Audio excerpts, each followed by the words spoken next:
नमस्कार, नवीन न्यूज में आपका स्वागत है। देखते हैं आज की 44 छोटी बड़ी खबरें। बिहार की राजनीति इन दिनों तेजी से बदलते घटनाक्रमों और अंदर खाने चल रही सियासी हलचलों के कारण एक बार फिर से चर्चा के केंद्र में बनी हुई है। विधान परिषद चुनाव से पहले सत्ता पक्ष और विपक्ष दोनों अपनी अपनी रणनीतियों को धार देने में जुटे हैं। बयानबाजी का सिलसिला भी जारी है। एक और पूर्व सीएम नीतीश कुमार लगातार सक्रिय होकर राजनीतिक संदेश दे रहे हैं, तो दूसरी ओर मुख्यमंत्री सम्राट चौधरी और कृषि मंत्री विजय कुमार सिन्हा दिल्ली में हैं। दिल्ली में चिराग पासवान, गिरिराज सिंह समेत बिहार के कई नेताओं से सीएम की मुलाकात हुई है। इसके अलावा विजय सिन्हा के भी कई नेताओं से मुलाकात की तस्वीरें सामने आई हैं। इधर विपक्ष में भी नई हलचल दिखाई दे रही है। राजद सुप्रीमो लालू प्रसाद यादव फैमिली में तेजस्वी के बेटे के बर्थडे के पार्टी में एक बार फिर एकजुटता दिखाई है। इसके अलावा दूसरी ओर राजद संगठन में बदलाव की चर्चाओं ने बिहार के सियासत को और गर्म कर दिया है। हाल के दिनों में हुए घटनाक्रम ने सबसे ज्यादा ध्यान एनडीए के भीतर के समीकरणों पर खींचा है। मुख्यमंत्री पद छोड़ने के बाद भी नीतीश कुमार लगातार संगठन और सरकार दोनों पर नजर बनाए हुए हैं। राजनीतिक हलकों में चर्चा तब और तेज हो गई जब नीतीश कुमार अचानक उप मुख्यमंत्री विजय कुमार चौधरी के आवास पहुंच गए। बताया जाता है कि इस दौरान उन्होंने सरकार और कैबिनेट के कामकाज को लेकर विस्तार से चर्चा की। जाते समय उनका यह कहना कि शाम को घर आइएगा और एक एक चीज बताइएगा। सांस्कृतिक संस्था मगध विकास लोक कोसूद के तत्वाधान में एवं संस्कृति मंत्रालय भारत सरकार के सौजन्य से पटना जिला के मनेर टिल्हाड़ी स्थित मैरिज हॉल में भव्य सेमिनार सह लोक उत्सव का आयोजन किया गया।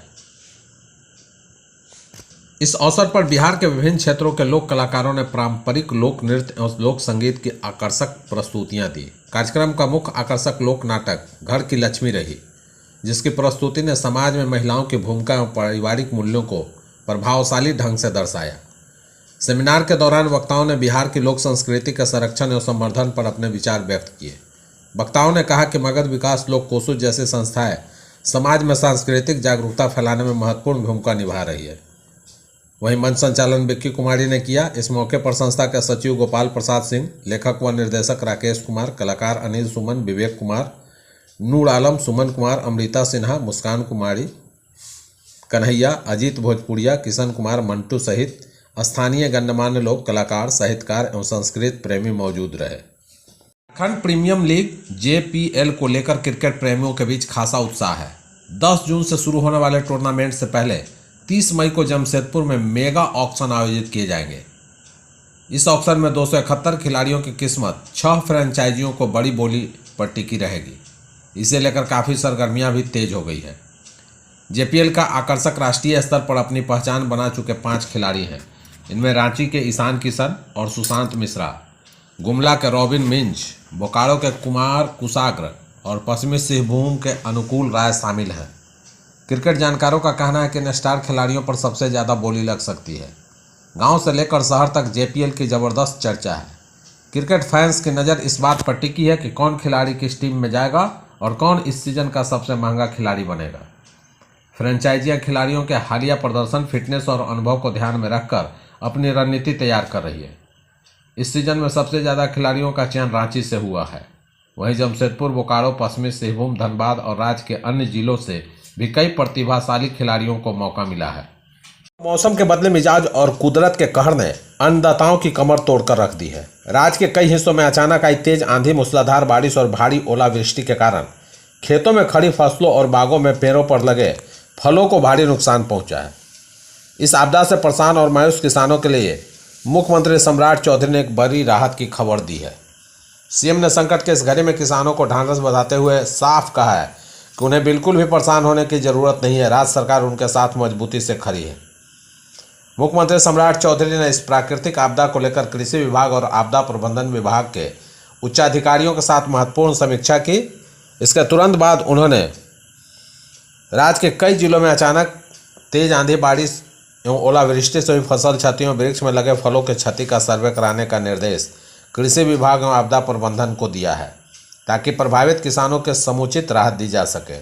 सीएम ने स्पष्ट किया कि सरकार इस नुकसान को लेकर बेहद गंभीर है और सर्वेक्षण रिपोर्ट के आधार पर सभी प्रभावित किसानों को उचित मुआवजा उपलब्ध कराया जाएगा।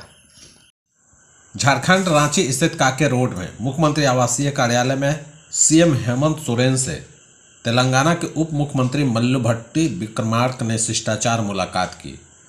इस दौरान झारखंड कांग्रेस प्रभारी के राजू, प्रदेश अध्यक्ष केशव महतो कमलेश भी मौजूद रहे। यह भेंट पूरी तरह औपचारिक और शिष्टाचार मुलाकात थी, जिसमें राज्य और संगठन से जुड़े विभिन्न मुद्दों पर समान रूप से चर्चा हुई। बिहार के किशनगंज में राष्ट्रीय जांच एजेंसी एनआई की बड़ी कार्रवाई से इलाके में सनसनी फैल गई। पोठिया थाना क्षेत्र के मिर्जापुर पंचायत स्थित जनता हाट इलाके में सुबह सुरक्षा बलों के साथ पहुंची एनआई की टीम ने स्थानीय निवासी मनोज रविदास के घर पर छापेमारी की। अचानक हुई इस कार्रवाई से पूरे इलाके में अफरा तफरी मच गई। स्थानीय लोगों के मुताबिक सुरक्षा बलों ने घर को चारों तरफ से घेर लिया था। कार्रवाई की संवेदनशीलता को देखते हुए केंद्रीय सुरक्षा बलों के जवानों को भी तैनात किया गया था। एनआईए के अधिकारियों ने कई घंटों तक घर की गहन तलाशी ली। इस दौरान दस्तावेजों, मोबाइल फोन और अन्य डिजिटल उपकरणों की जांच की गई। कार्रवाई के बाद टीम मनोज रविदास को पूछताछ के लिए अपने साथ लेकर चली गई। सूत्रों के अनुसार जांच एजेंसियों को संदिग्ध कॉल रिकॉर्डिंग और कुछ तकनीकी इनपुट मिले थे, जिसके आधार पर यह कार्रवाई की गई।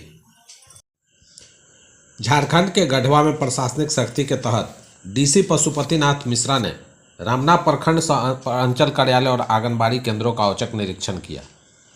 इस दौरान कई अनियमितता सामने आने पर उन्होंने कड़ा रुख अपनाते हुए अनुपस्थित कर्मियों का 1 दिन का वेतन मानदेय रोकने का निर्देश दिया है।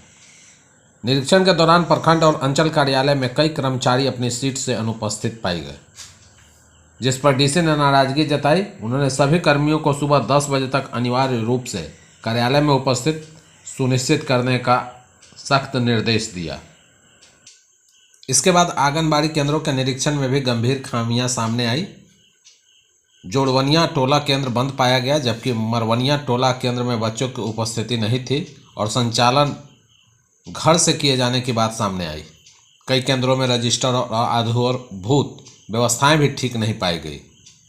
स्थिति को गंभीर मानते हुए डीसी ने 2 आंगनबाड़ी सेविकाओं और 1 सहायिका को तत्काल कार्यमुक्त करने का निर्देश दिया।